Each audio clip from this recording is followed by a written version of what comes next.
ओम आदित्याय विद्महे महातेजाय धीमहि तन्नो सूर्यः प्रचोदयात्। जय नारायण की नमस्कार। आप देख रहे हैं एस्ट्रोदेव और मैं हूं डीडी शास्त्री। प्रिय दर्शकों, शुक्रवार 14 जून की मध्य रात्रि सूर्य ग्रह वृषभ राशि की यात्रा पूरी करके मिथुन राशि में प्रवेश करेंगे। जी हाँ प्रिय दर्शकों, श्रीमद् भगवत गीता के अंदर सूर्य ग्रह को सूर्य नारायण के नाम से पुकारा जाता है, तो वहीं दूसरी ओर वेदों में सूर्य को आत्मा कहा गया है। अर्थात संसार में समस्त जीव मात्र का बिना आत्मा के इस संसार में रहना असंभव होता है, इसलिए सूर्य आत्मा का कारण होता है। प्रिय दर्शकों, सूर्य ग्रह को ज्योतिष शास्त्र में समस्त सूर्यादि नवग्रहों का राजा कहा गया है। राजा अर्थात समस्त प्राणी मात्र को हर तरह से संबंधन संवर्धन करने वाला ग्रह। जी हाँ प्रिय दर्शकों, सूर्य ग्रह लगभग एक माह तक एक राशि में रहने के पश्चात राशि परिवर्तन करता है और परिवर्तन की अवधि को संक्रांति कहा जाता है। वर्ष 2024 में 14 और 15 जून की मध्य रात्रि 12:27 में सूर्य ग्रह वृषभ राशि की यात्रा पूरी करके मिथुन राशि में प्रवेश करेंगे। इसी अवधि को आषाढ़ संक्रांति भी कहा जाता है। शास्त्रों के अनुसार संक्रांति का पर्व अत्यधिक पुण्यदायी होता है। प्रिय दर्शकों, यदि हम वर्ष 2024 की बात करें तो सूर्य ग्रह 14 तारीख की मध्य रात्रि 12:27 में मिथुन राशि में प्रवेश करेंगे। इसलिए शुक्र सूर्य संक्रांति की जो पुण्य वेला रहेगी वह रहेगी 15 तारीख को प्रातः 5:27 से लेकर 7:21 तक तो अमृत पुण्य काल रहेगा और तदुपरांत प्रातः 5:23 से लेकर 12:47 तक संक्रांति का पुण्य वेला रहेगा। स्नेह दर्शकों, ज्योतिष के अंदर सूर्य को आत्मा कहा गया है। ज्योतिष में सूर्य ग्रह को सूर्यादि नवग्रहों का राजा कहा गया है। यदि जातक की पत्रिका में सूर्य अनुकूल हो तो व्यक्ति को हर तरह से मान सम्मान यश और प्रतिष्ठा की प्राप्ति होती है, तो वहीं यदि व्यक्ति की पत्रिका में सूर्य प्रतिकूल हो तो व्यक्ति को अल्प मात्रा में ही सम्मान प्राप्त होता है और साथ ही साथ अत्यधिक प्रयास और प्रयत्न के बावजूद बमुश्किल अपना जीवन यापन कर पाता है। प्रिय दर्शकों, आषाढ़ संक्रांति की पावन बेला पर सूर्य ग्रह वृषभ राशि की यात्रा पूरी करके मिथुन राशि में प्रवेश करते हैं। इस संक्रांति के दिन विशेष रूप से शास्त्रों में कहा गया है कि चावल, गुड़, कांसे का कोई बर्तन दान देना हर तरह से उन्नति और लाभदायक रहता है।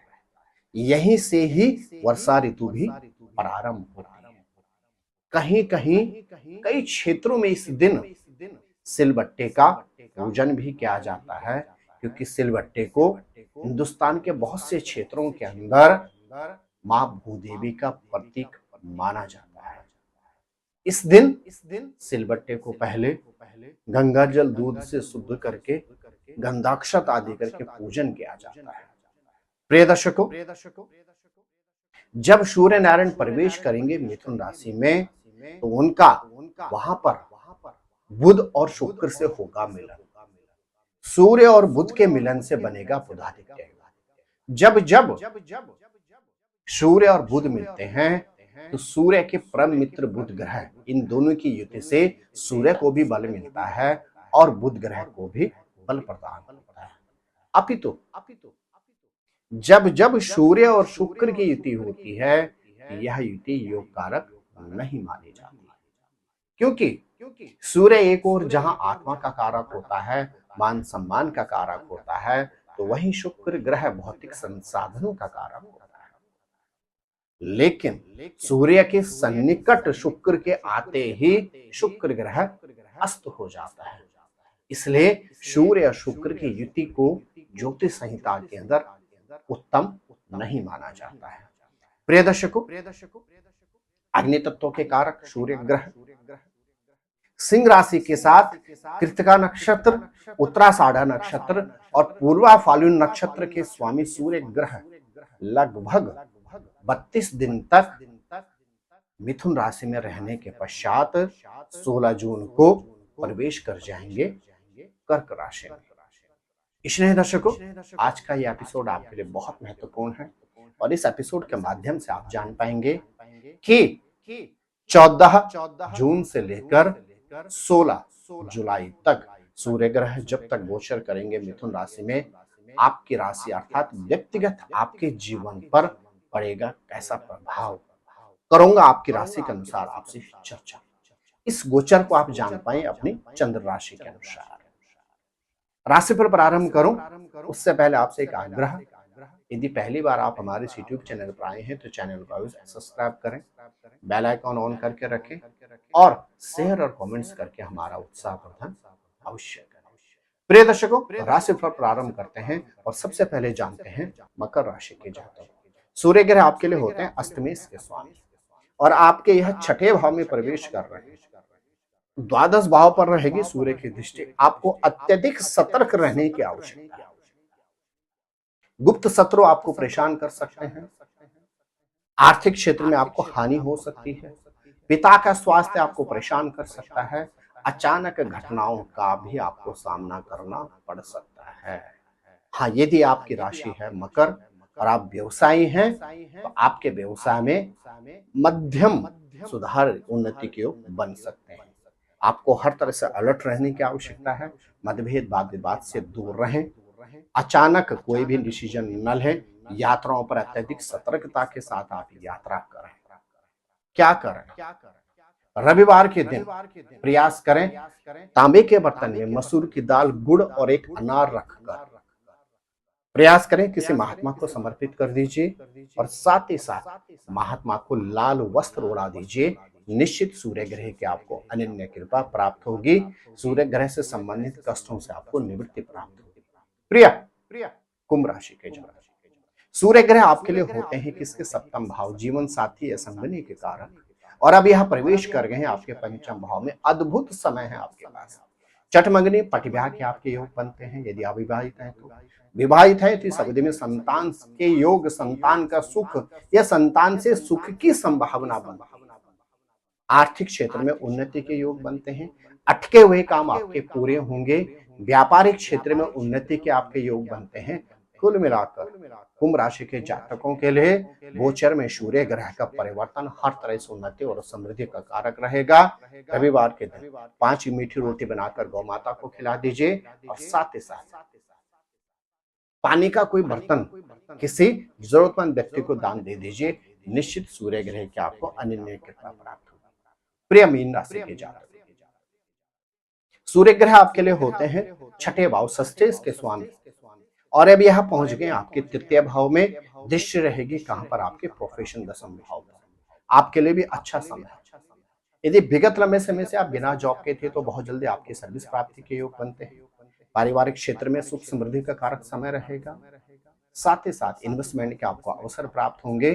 परिवार में हल्के फुल्के मतभेदों का सामना करना पड़ सकता है और साथ ही साथ माता या पिता के स्वास्थ्य की आपको थोड़ी सी चिंता रह सकती है। कुल मिलाकर गोचर में जब तक सूर्य ग्रह रहेंगे मिथुन राशि में, आपके लिए लवण कटु कसाई अर्थात कुछ खट्टा तो कुछ मीठे अनुभव लेकर आ रहा है। क्या करें आप? यदि आपकी राशि है मीन, आपको रविवार के दिन पीतल के बर्तन में मसूर की दाल और गुड़ रखकर किसी धार्मिक स्थल पर दान दे देना चाहिए। और साथ ही साथ रविवार को गुड़ की रोटी में आटे में थोड़ा सा हल्दी और गुड़ के पानी से आटा गूंथकर 5 रोटी बनाकर गौ माता को खिला दीजिए। निश्चित आपको सूर्य ग्रह की अनन्य कृपा प्राप्त होगी। प्रिय दर्शकों, लगभग 32 दिन तक, अर्थात 15 जून से लेकर 16 जुलाई तक, जब तक सूर्य ग्रह गोचर करेंगे मिथुन राशि में, तब तक आपके राशि पर रहेगा सूर्य ग्रह का इस तरह का प्रभाव जो आपकी राशि के अनुसार मैंने आपको बतलाया है। यदि इस अवधि में आप रखते हैं सावधानी और करते हैं सूर्य ग्रह से संबंधित इन विशेष उपायों को, तो निश्चित आपको सूर्य ग्रह का अनुकंप आशीर्वाद प्राप्त होगा। सूर्य ग्रह के कष्टों से आपको निवृत्ति प्राप्त होगी। प्रिय दर्शकों, यदि आप अपनी अथवा अपने पारिवारिक जनों की जन्म पत्रिका से संबंधित किसी भी तरह का परामर्श प्राप्त करना चाहते हैं, साथ ही साथ घर, फैक्ट्री या ऑफिस के वास्तु से संबंधित किसी भी तरह का परामर्श प्राप्त करना चाहते हैं, तो नीचे दिए गए नंबरों पर संपर्क करके टेलीफोनिक कॉल के माध्यम से अथवा दिल्ली या नोएडा हमारे ऑफिस में आकर हमसे मिलकर ना उचित परामर्श प्राप्त कर सकते हैं। आप स्वस्थ रहें, मस्त रहें, अपना ख्याल रखें। जय नारायण की नमस्कार।